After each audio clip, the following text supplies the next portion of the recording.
নমস্কাৰ, মোৰ নাম শ্ৰী খনিৰঞ্জন গগৈ। মই ঢকুৱাখানাৰ GITech কম্পিউটাৰ ইনষ্টিটিউচনৰ ষ্টুডেণ্ট। বৰ্তমান মই advance diploma in computer application পাঠ্যক্ৰমৰ ছাত্ৰ। আজি মই HTMLৰ বিষয়ে চমুকৈ ব্যাখ্যা কৰিম। পোনপ্ৰথমে HTML হৈছে হাইপাৰটেক্সট মাৰ্কআপ লেংগুৱেজ, যি প্ৰধানকৈ ৱেব পেজৰ কণ্টেণ্ট ক্ৰিয়েটিং আৰু তাক সুসংগঠিত ৰূপ দিয়ে, যি পৰৱৰ্তী সময়ত ৱেব ব্ৰাউজাৰত ডিছপ্লে কৰা হয়। ই প্ৰধানকৈ ৱেব ডিজাইনৰ লগত জড়িত। ৱেব ডিজাইন কৰিবলৈ ইয়াত বিভিন্ন ধৰণৰ টেগ ব্যৱহৃত হয়। তাৰ ভিতৰত এটা টেগ হৈছে বিটেগ, যিয়ে ৰিপ্ৰেজেণ্ট কৰে বোল্ড, অৰ্থাৎ আখৰ ডাঠ কৰিবলৈ আমি বিটেগ ব্যৱহাৰ কৰোঁ, টেগ বি।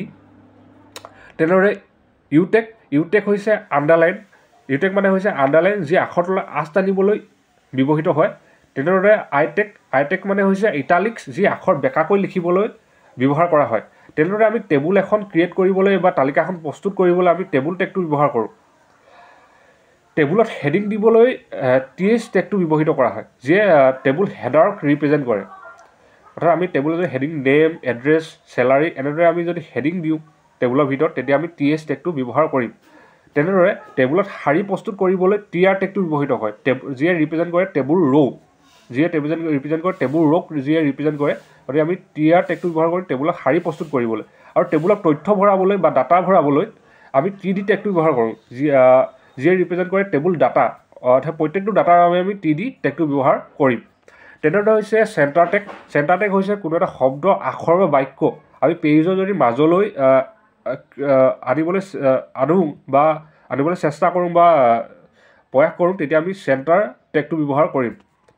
তেনেদৰে আৰু এটা টেগ হৈছে আপোনাৰ ফণ্ট কালাৰ টেগ হৈছে আখৰৰ ৰং দিবলৈ ইয়াক ব্যৱহৃত কৰা হয়। পোনপ্ৰথমে যদি font colour equal to red লিখোঁ, তেতিয়া আখৰ ৰঙা হ'ব। যদি font colour equal to blue লিখোঁ, তেতিয়া আখৰ নীলা হ'ব। তেতিয়া বিভিন্ন ধৰণৰ ৰং ব্যৱহৃত কৰি আখৰ ৰঙীন কৰিবলৈ ফণ্ট কালাৰ টেগটো ব্যৱহৃত হয়।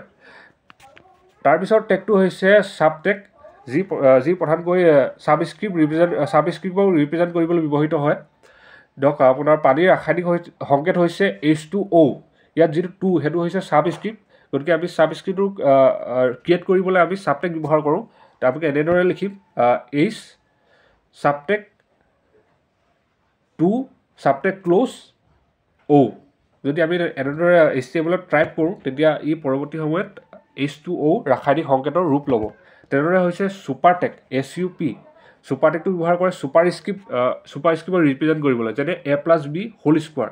গতিকে যিটো হোল স্কোৱাৰ আছে তাক আমি ৰিপ্ৰেজেণ্ট কৰিবলৈ বা তাক ক্ৰিয়েট কৰিবলৈ আমি ছুপাৰটেগটো ব্যৱহাৰ কৰোঁ, যেনে A+B ছুপাৰটেগ 2 ছুপাৰটেগ ক্ল'জ, তেতিয়া আমি A+B হোল স্কোৱাৰ পাম।